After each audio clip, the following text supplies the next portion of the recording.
tous ceux qui continuent à poser des banderoles, qui continuent à tracter, hein, parce que ne vous inquiétez pas, hein, beaucoup de gens se rassemblent au sein de la Fédération mondiale des insurgés. Donc continuez comme ça, vous faites un super boulot et c'est comme ça qu'on va gagner, les amis, à essayer de défoncer notre mouvement, hein.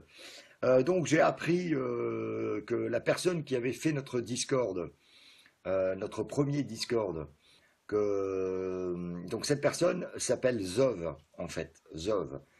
Donc Zov a pris contact avec moi il y a à peu près maintenant une semaine et demie et m'avait donc demandé l'autorisation de monter un Discord avec le nom de la Fédération mondiale des insurgés et aussi avec le nom de l'opération Libération, ainsi que notre logo. Donc Zov avait fait un très bon travail, hein, faut avouer, un très très bon travail.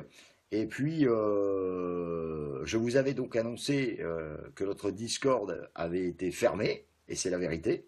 Voilà. Mais aujourd'hui, on sait qu'il a fermé. C'est Zov, puisque Zov vous l'a avoué publiquement. Voilà. Hein. Donc, je vous rappelle que Zov avait l'autorisation de la Fédération mondiale des insurgés et avait aussi l'autorisation, mon autorisation, pour faire un Discord. Donc ce Discord appartenait bien sûr à l'opération Libération, et je vous avais annoncé qu'on l'avait fermé. Eh bien c'est la vérité, on l'a fermé. Et aujourd'hui on sait qui l'a fermé. Il s'appelle Zov. Donc cette personne qui est venue avec plein de bonnes intentions, qui est venue tout simplement nous créer le Discord, une fois qu'il y avait 800 personnes dessus, eh bien il l'a fermé. Donc voilà, alors, il y a des gens qui n'ont pas compris.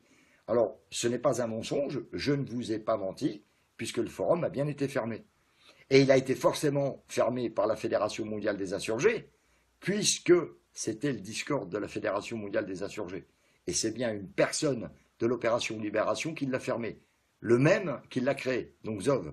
Alors après, on peut se poser la question, pourquoi Zov a fermé le Discord? Eh bien, peut-être parce que ce monsieur avait pas une bonne intention. Il pensait peut-être récupérer l'opération Libération, ou peut-être que ce monsieur, il est un peu trop politisé. Hein. Ça sent peut-être l'insoumis. Hein. On est bien d'accord. Hein, Jean-Luc Mélenchon. Hein, comme je vous avais dit. Donc voilà, donc là, c'est un gros faux cul. Hein. Un gros faux cul, pourquoi? Parce que aussi, c'est que je fermais quand même le Discord. Puisque j'avais flairé la filtration politique. Donc vous voyez, aujourd'hui, l'opération Libération, elle a des ennemis politiques. Hein, elle a Macron comme ennemi, elle a les ministres comme ennemis, mais elle a aussi le peuple comme ennemi. On met le Discord, bon bah tu fermes le Discord, viens pas pleurer, ne viens pas faire ta pleureuse après. Si tu as pris la décision de nous doubler, hein, gros malin, bah viens pas pleurer après. Hein, ne viens pas non plus raconter que Maximus est un dictateur. Maximus, il sait ce qu'il veut. Par contre, toi, tu sais pas ce que tu veux, gamin. Hein, gamin, tu sais pas? Tu vaux pas mieux que Macron, mon bonhomme. Voilà, donc c'est clair. Une fois, on a essayé de faire confiance. Des planches pourries, quoi. À des traîtres. Des traîtres. Voilà. Et en ce moment, c'est beaucoup ça, hein, ce qui se passe. C'est que de la traîtrise. Voilà. Tout ça parce qu'ils ont un ego démesuré, tout ça parce que ça les emmerde. On dirait, oui, carton jaune, pareil, carton jaune, tu es le même que Zov. Voilà. Tu es le même. Parce que je ne mens pas. Je ne mens pas. Et puis de toute façon, tu étais sûrement dans le coup aussi, carton jaune, puisque tu étais dans le staff. Donc voilà. Donc je t'invite à rejoindre les insoumis de là d'où tu viens. Hein, voilà. Oui, tu peux si tu veux. Ça ne m'intéresse pas ce genre de personnage. J'ai pas envie de converser avec ce genre de gens néfastes. Zov, puis bon, voilà, carton jaune, son grand copain, mais il y en a d'autres, hein, voilà, qui ont fait du travail de sape, en fait, parce qu'ils ont essayé de récupérer l'opération Libération. Parce qu'ils sont politisés. Ces mecs-là, ils sont politisés jusqu'au fond du trognon, quoi. Donc voilà. Je peux aussi vous donner des petites nouvelles des fameuses radios, hein, qui nous avaient tous invités sur leur plateau.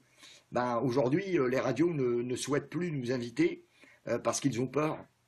Ils ont peur des représailles. Vous imaginez? Alors ça se dit radio libre. Voilà. Alors aujourd'hui, toutes les radios qui avaient accepté de nous recevoir sur leur plateau, les fameuses radios libres, eh ben, elles ne sont pas libres. Puisqu'aujourd'hui, une à une, elles disent: ah non, non, écoutez, on ne peut pas du tout vous recevoir parce qu'on ne veut pas avoir d'ennui. Et vive la... Hein, ce sont des hommes, ils ont la grande gueule, mais ils ont des petites pattes. Et puis, au bout de 7 jours, déjà, c'est le bordel, c'est l'engueulade. Et bim, ça ferme. Alors après, bon, il aura sûrement, peut-être, je n'ai pas écouté son live, je crois qu'il a fait un live, je ne l'ai pas écouté parce que ça ne m'intéresse pas. Mais il a sûrement dit, oui, non, mais Maximus est un dictateur, Maximus n'aime pas être contrarié. Ben, Maximus, il n'aime pas parler au con, quoi, en fait. Ça, faut le comprendre. Voilà, j'ai encore vu un mec qui a fait un texte sur moi en disant que j'avais eu des entreprises qui avaient été liquidées. Et alors, moi, j'ai pas honte. Ça prouve que j'ai fait quelque chose de ma vie. Mais toi qui critique, qu'est-ce que t'as fait, blaireau? T'as fait quoi? Foutre une raclée, une raclée populaire à Macron. Voilà, genre parce que Maximus est un vrai. Et Maximus ne vous lâchera jamais. Parce que Maximus est un vrai.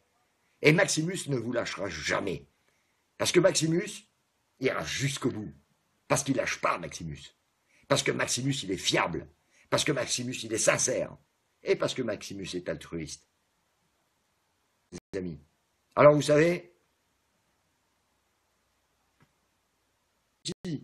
alors pourquoi j'irai parler avec un con qui me fait chier avec Jean-Luc Mélenchon? D'accord?